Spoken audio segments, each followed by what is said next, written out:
¿Qué tal? ¿Cómo están? Bienvenidas, bienvenidos a Avo Sostenible, este podcast en su tercera temporada ya, en donde tratamos temas de sostenibilidad y sustentabilidad sobre la industria aguacatera y agrícola de nuestro país. Yo soy Rubén Esponda, estoy muy contento de que estén en un episodio más con nosotros, porque por supuesto gracias a ustedes es que este programa sigue adelante. Y bueno, seguramente ustedes estarán de acuerdo, lo que nos gusta mucho de cada episodio son los temas y la manera que los abordan nuestros expertos, y el día de hoy no va a ser la excepción. El día de hoy tenemos un tema del que poco se habla aparentemente, pero que es fundamental y que es crucial. Vivimos en un mundo que evoluciona constantemente en todos los sentidos. Y por supuesto que los temas de sostenibilidad, de exportación, de normativas en la industria agrícola, pues no es la excepción. Y vamos a hablar de eso el día de hoy. Hablaremos de cómo se está transformando la industria alimentaria global. Hablaremos de las personas que trabajan día a día en este tema, de las industrias, de las empresas y cómo se han transformado, cómo se han adaptado para poder tener una exportación correcta, una exportación que vaya de acuerdo a los términos que deben ser en el ambiente y en el rubro de la sostenibilidad. Y para eso, bueno, pues tenemos una experta, como en cada episodio, que nos acompaña desde Londres, y le agradecemos muchísimo que se conecte y le agradecemos muchísimo que esté dispuesta a compartir toda su experiencia. Ella es Sofía Condés. Ella es experta en el cruce entre finanzas, sistemas alimentarios y nutrición, y dirige las actividades de extensión a inversiones de FAIR, una red colaborativa de inversiones enfocados en la normativa ESG. Sofía, bienvenida, gracias por estar aquí. Hola Rubén, muchas gracias. Encantada de estar aquí con ustedes. Encantados nosotros también de que nos acompañes, porque vamos a hablar de esto de la ESG, que pues mucha gente tal vez no lo sabe, mucha gente tal vez no está familiarizada con el término, pero bueno, estas siglas se refieren, si no estoy equivocado, a las inversiones ambientales, sociales y de gobernanza.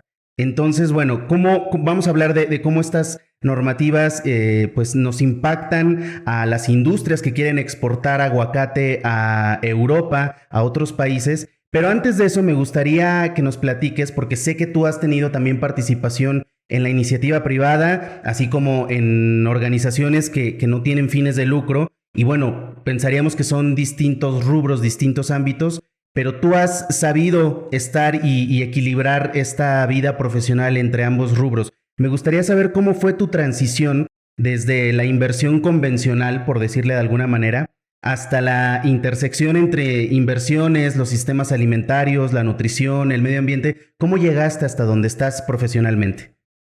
Sí, bueno, es verdad que quizás mi carrera ha tocado temáticas y sectores un poquito diferentes.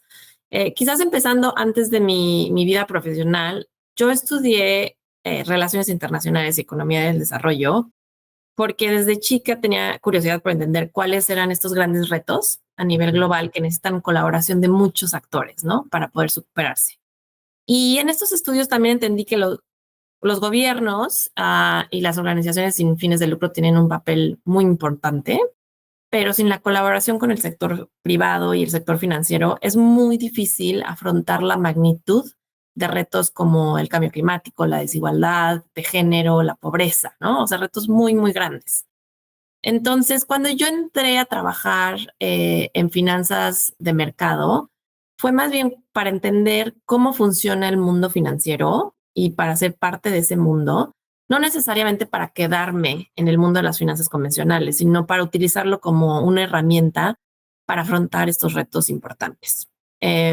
Y bueno, también, o sea, quizás el punto más importante es que en mis casi 15 años de carrera profesional he entendido que las finanzas son una herramienta y como la mayoría de las herramientas se pueden utilizar de manera positiva o de manera negativa, ¿no? Y en mi trabajo con la organización FAIR, la intención es utilizar al sector financiero como una herramienta para generar cambios positivos en el sector agroalimentario, que es un sector tan importante y que está al cruce de muchas de estas problemáticas muy grandes y muy complejas. Claro. Y a ver, tú te dedicas a esto que nos platicas y has ido de un sector a otro. Hablábamos en la presentación mencionaba yo esto de las EGS, ¿no? La ESG, perdón. Me gustaría que nos explicaras de manera muy breve, muy concisa, a qué se refieren, cómo son, qué son y cómo impactan en las empresas que están produciendo algo que quieren mandar a otros países. Sí, entonces los criterios ESG, que es como por las siglas en inglés, Environmental Social Governance, que también se llaman en español, a veces se les refiere a criterios ASG, ambientales, sociales y de gobernanza, abarcan diversos campos, tales como, por ejemplo, las emisiones de carbono, el impacto que las empresas tienen en temas ambientales, por ejemplo, en la biodiversidad, los derechos laborales y la buena gobernanza. Estos criterios se han convertido en una base fundamental de las inversiones sostenibles. Entonces, quizás no podemos hablar de los criterios ASG sin hablar de las inversiones sostenibles, ¿no? ¿Qué quiere decir la inversión, invertir de manera sostenible? Eso significa incluir aspectos extrafinancieros en la toma de decisiones de inversión. Es decir, muchos de estos factores ASG, ya sea de manera conjunta o de manera separada. Y este tipo de inversión se manifiesta de diversas formas, desde, por ejemplo, antiguamente empezó por manifestarse con exclusiones éticas. Por ejemplo, yo no invierto en este tipo de empresas que tengan estas prácticas o que estén vendiendo este tipo de productos, armamento, tabaco, etcétera. Hasta ahora es mucho más integrándolos de manera mucho más completa en la manera en la que se construyen ciertas estrategias de inversión o ciertos portafolios de inversión. Por ejemplo, hay portafolios de inversión que seleccionan a las empresas que son mejores en su integración de estos criterios, que se llama best in class, ¿no? Para poder, por ejemplo, maximizar esos beneficios extrafinancieros y reducir riesgos. Entonces tienen un impacto muy importante, ¿no? En el sector empresarial, porque si los inversionistas les están dando relevancia y peso, quiere decir que como empresa no solo tienen una importancia para cómo la manera en la que te ven tus potenciales inversionistas, pero también están teniendo cada vez más importancia para los consumidores, ¿no? Entonces, básicamente están marcando la pauta de los criterios que se están volviendo esenciales para cualquier empresa que está o levantando capital o que tiene accionistas, y también en todas las relaciones que tienen las empresas con las instituciones financieras. Y digo, tal vez suene una pregunta un poco obvia, pero ¿quién determina esos criterios o quién los actualiza, quién los cambia, quién los va modificando conforme vamos teniendo otras necesidades en términos de sostenibilidad? Sí, o sea, hay varias organizaciones que le han dedicado bastante atención a este tipo de criterios. Por ejemplo, la organización que se llama Principles for Responsible Investment, que está también basada aquí en Londres, que es una organización que un poco reúne a la mayoría de los inversores en temáticas generales y que le ha dedicado bastante tiempo a enmarcar cuáles son ese tipo de criterios y cómo los pueden integrar los inversionistas en su toma de decisiones en cualquier sector, ¿no? O sea, de manera muy general, como un poco a nivel macro. Después hay organizaciones específicas que se enfocan en sectores específicos, como la organización para la que yo trabajo, que le muestra a los inversionistas cuáles son esos criterios que son prioridad en un sector específico, en este caso en el sector agroalimentario. Porque claro, depende de la industria en la que trabajas, esos criterios cambian, ¿no? Por ejemplo, si trabajas en la industria por ejemplo, de petróleo, pues quizás tu criterio más importante son las emisiones, ¿no? Cómo reducir esas emisiones. Si trabajas en una industria como el sector agroalimentario, hay criterios que están muy relacionados al uso de tierra, al cambio de suelo, por ejemplo, a criterios como la deforestación, que son mucho más relevantes que en otras industrias. Y también hay algunas organizaciones que están ayudando a las empresas a entender cuáles son el tipo de información que ellos tienen que compartir con sus accionistas y con sus potenciales inversores. Hablabas tú ahorita de la organización en la que trabajas, ¿no? En FAIR. ¿Podrías explicarnos un poco cuál es tu papel ahí? ¿Qué es lo que tú haces exactamente? y cómo es tu relación o la relación de la organización con estos inversionistas, también un poco ellos del otro lado, qué papel juegan, cómo reciben estos criterios, ¿no? ¿Ha sido complicado, no? Un poquito de lo que haces tú en FAIR. Sí, claro que sí. Entonces, bueno, primero describir un poco lo que hace FAIR, ¿no? FAIR es una organización sin fines de lucro y como lo mencioné, fue creada para tratar de guiar a los inversionistas a entender la complejidad del sector agroalimentario y a usar su influencia para construir un sector agroalimentario más sostenible que pueda alimentar al mundo sin destruir el planeta, ¿no? Entonces, tenemos una red de inversores con la cual contamos más de 400 miembros que de manera conjunta tienen 70.000 billones de activos colectivos. O sea, 70 en inglés es 70 trillones, ¿no? De activos colectivos. Entonces, nuestros miembros son, por ejemplo, los más grandes bancos del mundo, fondos de pensión, también gestores de activos de todas las tallas. Fuimos lanzados hace 7 años con esa misión y dentro de mi papel lo que yo hago es, lo que mi equipo hace es, nos estamos encargando de explicarle a nuestros miembros, que ya son miembros de FAIR, que son gestionarios de activos, por qué es importante dedicarle tiempo y atención a los riesgos y oportunidades en el sector agroalimentario. Y también asegurarnos de que los inversores que todavía no son miembros de FAIR entiendan cómo los podemos ayudar a guiarlos en entender cuáles son las prioridades en el sector agroalimentario y que ellos puedan usar nuestras herramientas, nuestros estudios para integrar estos riesgos y oportunidades en su toma de decisión. Entonces, para hacerlo más concreto, quizás te doy un ejemplo de lo que ofrecemos para los inversores.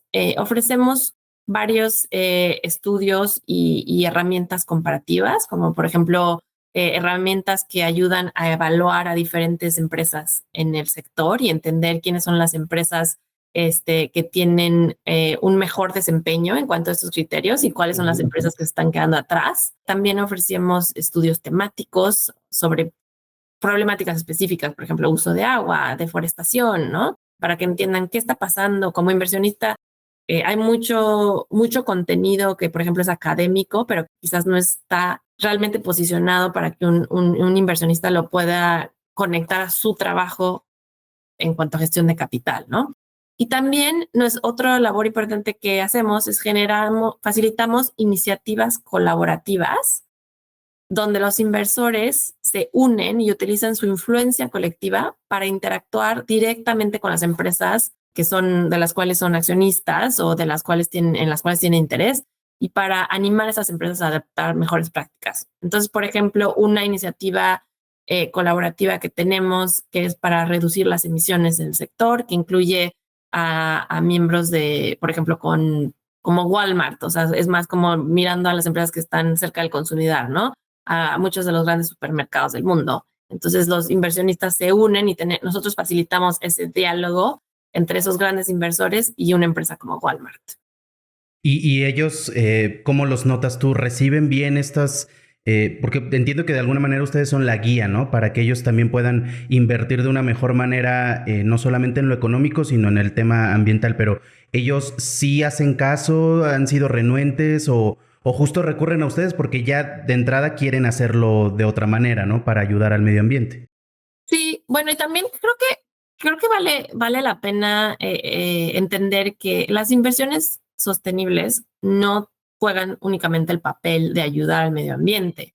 Eso era algo como que al principio cuando empezaron era como, bueno, esto es como lo que haces para tener un impacto positivo. Creo que ahora ya cambiamos un poco ese paradigma y se entiende que las inversiones sostenibles no es solo para minimizar estos como prejuicios extrafinancieros y promover un cambio positivo, pero también se reconoce que estas estrategias generan retornos más atractivos a largo plazo.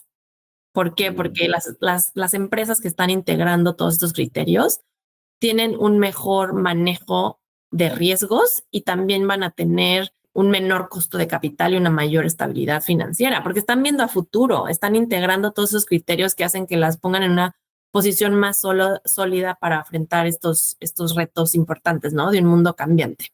Pero bueno, regresando a tu pregunta, el nivel de concientización de los inversores sobre los riesgos y oportunidades en el sector agroalimentario Cuando la inversión sostenible despegó como estrategia, los inversores empezaron por las industrias quizás como más obvias y consolidadas, ¿no? Por ejemplo, la industria bueno, el sector energético, el sector del transporte. Sin embargo, en los últimos, diría, 3 a 5 años, los inversores cada vez están más interesados en el sector agroalimentario, ya que reconocen que este sector es esencial para los objetivos climáticos, o sea, todo lo que hemos acordado en el Acuerdo de París, y también porque es un sector que está experimentando grandes cambios, ¿no?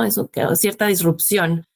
Y simplemente para ponerlo en contexto, por ejemplo, la relevancia del sector agroalimentario, este sector es responsable de más de 30% de las emisiones de gases a efecto invernadero y es el sector número 1 causante de deforestación a nivel mundial.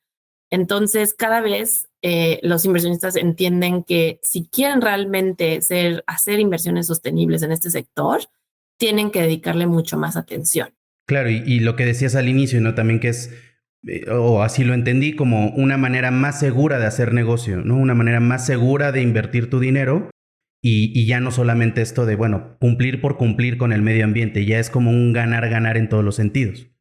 Exacto, ya no es como o uno o lo otro, más bien es como, o sea, que ya cada vez nos damos más cuenta que las empresas que le están apostando a la sustentabilidad van a ser buenas empresas, o sea, van a ser empresas más estables, van a ser Ujú. empresas con más potencial de crecimiento, ¿no? Porque estamos en un mundo que está cambiando, ¿no? Cada vez, digo, el cambio climático ya lo vemos nosotros, por ejemplo, con efectos como sequías, con efectos como, digo, más huracanes y también cosas como, digo, la escasez de agua, o sea, como que muchas cosas que ya son muy visibles, que si tú como empresa no tienes una estrategia para afrontar esos riesgos, pues quizás ya no vas a poder operar en los próximos 5 a 10 años, ¿no? Claro. Oye, y me gustaría también abordar un poco el tema de las exportaciones, ¿no? Lo decía yo al inicio, el tema de mandar productos a Europa y de mandar lo que se produce específicamente, bueno, nosotros en el término, en el ambiente del aguacate, pero ¿cómo ves ese tema? ¿Cómo influyen estas normativas a la hora de exportar productos a Europa? ¿Qué tanto influyen y si cambian de un continente a otro también? ¿O es algo mundial y es parejo para todos? Sí, pues mira, ese tema de lo que está pasando en Europa con respecto a estas normativas es bien importante porque hay varias normativas de reporte ASG en diferentes regiones del mundo, pero donde hemos visto más avances es en el contexto de la Unión Europea. Y en el contexto de la Unión Europea, creo que los dos como avances más importantes es la taxonomía de la Unión Europea, que ha sido un proceso de los últimos 2 años, que básicamente esta taxonomía define cuáles son las actividades económicas que pueden considerarse sostenibles desde el punto de vista medioambiental y social. Y luego también las regulaciones, son la regulación, bueno, se llama la Directiva Europea de Reportes de Sostenibilidad, que se llama CSRD en inglés, ¿no? Las siglas, que exige a las empresas que informen sobre cuáles son sus resultados en materia de sustentabilidad en relación con la taxonomía de la Unión Europea. Y esta directiva europea de reportes de sustentabilidad son muy relevantes no solo para las empresas basadas en Europa, pero también para las empresas que tienen cada vez una actividad más sustancial en Europa, o sea, que generan facturación anual que viene de Europa. Entonces, ¿qué quiere decir? Que aunque tu empresa no pertenezca a la Unión Europea, no esté basada en la Unión Europea, si tienes una actividad sustancial en la Unión Europea, estas regulaciones y estas normativas tienen un impacto.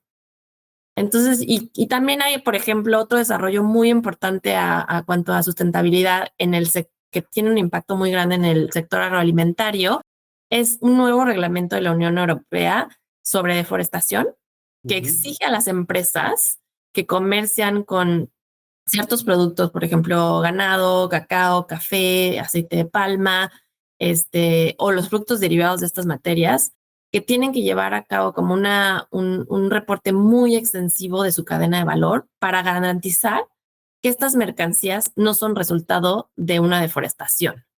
Y si no pueden probar eso, no pueden exportar a Europa. Entonces, el aguacate todavía no está incluido dentro de este tipo de actividades, pero es muy posible que esta apenas se acaba de lanzar el año pasado y se aplicará a partir de el próximo año, pero es muy posible que conforme este reglamento como que se va construyendo y refinando, pueda incluir, por ejemplo, al aguacate, lo cual quiere decir que si tú quieres exportar aguacates a Europa y no has hecho ese trabajo de tener realmente mucha visibilidad sobre tu cadena de valor para garantizar que no estás contribuyendo a actividades de deforestación, ya no vas a poder exportar a Europa. Claro, y que además es lo que hablábamos hace un momento de las empresas y una mejor estabilidad a futuro y ayudar al medio ambiente, pues esto es lo mismo, ¿no? Nada más que a escala global y no tendría sentido hacerlo en un lado y en otro no. Entonces, bueno, las exportaciones a Europa está bien también que se rijan por estas normativas. Hace no mucho del momento en que estamos grabando este episodio, se llevó a cabo la COP28, ¿no? Que es la conferencia anual de la ONU, de las Naciones Unidas, sobre el cambio climático. ¿Cómo ves este tema respecto a la organización en la que trabajas ahí en FAIR? ¿Cómo estuvo esta discusión? ¿Cómo se llevó a cabo esta COP28? ¿Qué nuevas normativas o qué nuevos temas se abordaron que ustedes también pues tienen que estar ahí, tienen que estar en el momento, en el lugar para seguir ayudando a las empresas? Sí, claro, es sumamente importante, ¿no? Porque es como una vez al año los actores del lado de gobierno, del lado empresarial, del sector financiero, se reúnen en esta conferencia para entender cómo vamos en cuanto a afrontar los riesgos del cambio climático y cómo vamos en cuanto a lo que se ha acordado, ¿no? Porque todos los gobiernos han firmado, por ejemplo, el Acuerdo de París, que es lo necesario mínimo para mantener el cambio climático a que la temperatura no suba más de 1.5 grados Celsius. Se sabe que si sube más de 1.5 grados Celsius, las consecuencias son catastróficas. Entonces, eso ya se acordó en 2015. Y esta conferencia fue la primera vez desde el 2015 en donde se hacía como que un estado de cuentas de cómo vamos, ¿no?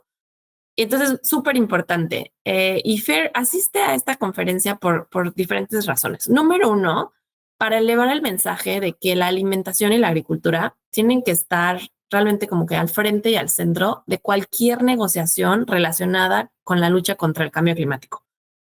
No, ¿por qué? Porque este sector contribuye al cambio climático, también está muy expuesto al cambio climático, al mismo tiempo es el único sector que puede secuestrar carbono de manera natural. Entonces, realmente no podemos hablar de cambio climático sin hablar del papel del sector agroalimentario. Luego, número dos, ¿por qué nos unimos a esta conferencia? Porque tratábamos de como que convocar estas conversaciones entre inversionistas, responsables políticos y empresas para establecer medidas más ambiciosas en el sector agroalimentario en consonancia con los acuerdos de París, ¿no? Entonces, como hay cosas de colaboración que tienen que pasar entre todas estas partes interesadas y nosotros tratábamos de facilitar algunas de esas conversaciones.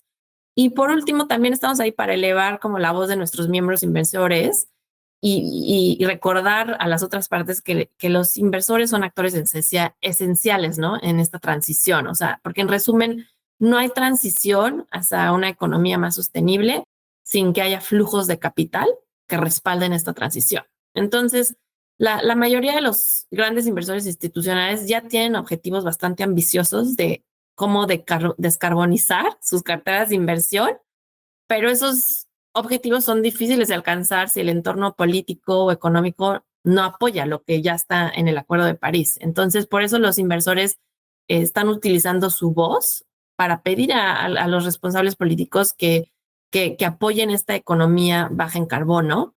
Y FAIR está como que organizando varios diálogos entre sus miembros inversores y ciertos grupos de gobierno, como por ejemplo el G20, del cual México es parte, ¿no? Del G20, pidiendo a este grupo del G20, sobre todo a los ministros de finanzas, que, por ejemplo, reconsideren los subsidios en el sector agrícola para ayudar a las empresas en el sector agrícola a poder ser parte de esta transición, porque obviamente hay prácticas que requieren capital para cambiarse, ¿no? Claro, y lo hemos hablado en varios episodios de este programa, e incluso en los que son muy particulares respecto al aguacate y en los que son como un poquito más abiertos, que al final del día es un trabajo en equipo. Al final del día no, o sea, necesitamos de los productores, de la sociedad, de los gobiernos, de las empresas, de las organizaciones. Vaya, no se puede hacer solo en un sector, no lo podemos hacer solo unos poquitos, porque al final pues es algo que nos afecta a todos y que necesitamos de todos. Y para ir cerrando, me gustaría conocer tu opinión respecto al aguacate, ¿no? Si bien tal vez no eres experta en aguacate, pero a lo mejor tienes una opinión respecto a los desafíos, respecto a los retos hacia el futuro en la industria aguacatera, en términos de sostenibilidad y de estas normativas de ESG que, bueno, pues al final nos decías hace ratito, probablemente dentro de no mucho también van a estar ya incluidas y tendremos que evolucionar también, ¿no? Sí, no, bueno, mira, yo definitivamente no soy experta en el sector del aguacate, pero creo que muchas de las temáticas que afectan al sector agroalimentario a nivel global son relevantes para el sector del aguacate, ¿no? Creo que por un lado, el aguacate tiene una gran ventaja, que es una, o sea, el aguacate en sí es un producto altamente saludable, que tiene un potencial de crecimiento y un lugar muy importante a nivel nutricional. Entonces es una enorme ventaja comparada contra otros productos que quizás son los más nocivos para la salud, ¿no? Pero creo que los desafíos más grandes de lo que yo veo en mi trabajo que están relacionados al sector del aguacate son a nivel ambiental y social, ¿no? Entonces creo que hay que entender que el mundo y nuestro entorno natural está cambiando rápidamente y cualquier empresa que depende del capital natural, o sea, del agua, del suelo, ese es para cualquier empresa que depende del capital natural, es esencial no solo considerar los impactos de sus actividades en la naturaleza, pero también reconocer cómo la naturaleza impacta sus operaciones. Entonces, mi recomendación principal para este sector y para cualquier empresa trabajando en ese sector, y también como las empresas en el sector del aguacate, es realmente tener una buena visibilidad sobre su cadena de valor, identificar cuáles son estos riesgos que van a afectar a su cadena de valor, que van a tener impacto, como dijimos, no solo a nivel ambiental, pero también a nivel regulatorio, a nivel comercial. Por ejemplo, los riesgos de deforestación, de escasez de agua o las temáticas sociales son muchos de esos riesgos que se hablan cuando uno habla de la industria del aguacate. Esos son, yo diría, probablemente los 3 riesgos más importantes que escucho yo en mi trabajo, ¿no? Es que se utiliza mucha agua y qué va a pasar si hay sequía. Es que cómo sabemos que no proviene de la deforestación, o cuáles son las temáticas sociales, desplazamientos, etcétera, que van a afectar este sector. Entonces, si tú como empresa no tienes una visibilidad clara de cómo estas temáticas van a afectarte no solamente hoy, sino en los próximos 10 o 20 años, y no puedes generar un plan de acción para desactivar esas potenciales bombas, ¿no? Y mostrarle a tus inversionistas que tu negocio tiene ese plan de acción, vas a encontrarte en una desventaja comparado con otras empresas que sí han hecho ese trabajo. Entonces, quizás mi sugerencia sería, empieza mejor pronto que tarde, porque el mundo está cambiando, va a afectar tus operaciones y es mejor que tengas estrategias de cómo manejar esos riesgos.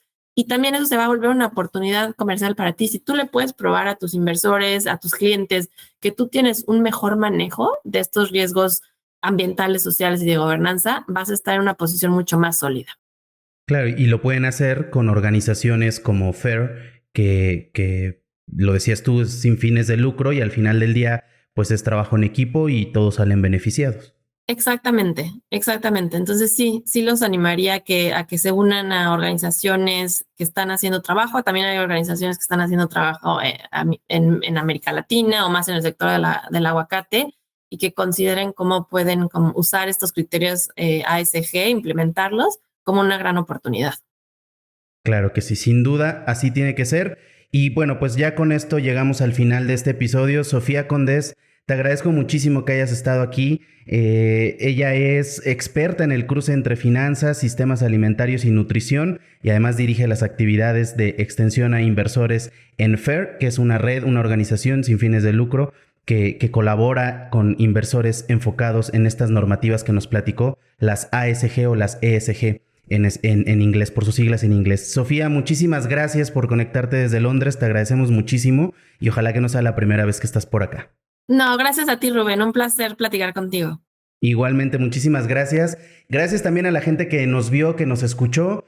Bueno, pues creo que quedó clarísimo en este episodio de Avo Sostenible el tema de estas normativas, la forma en que tenemos que adaptarnos las empresas, los productores, en este caso en particular del aguacate, para tener una inversión más estable, como lo decía Sofía, a largo plazo, empresas más estables, empresas y financiamientos mucho más seguros y por supuesto ayudar al medio ambiente en términos de sostenibilidad. Muchísimas gracias por estar en este episodio. Yo soy Rubén Esponda y los esperamos en el próximo episodio de Avo Sostenible. Hasta la próxima.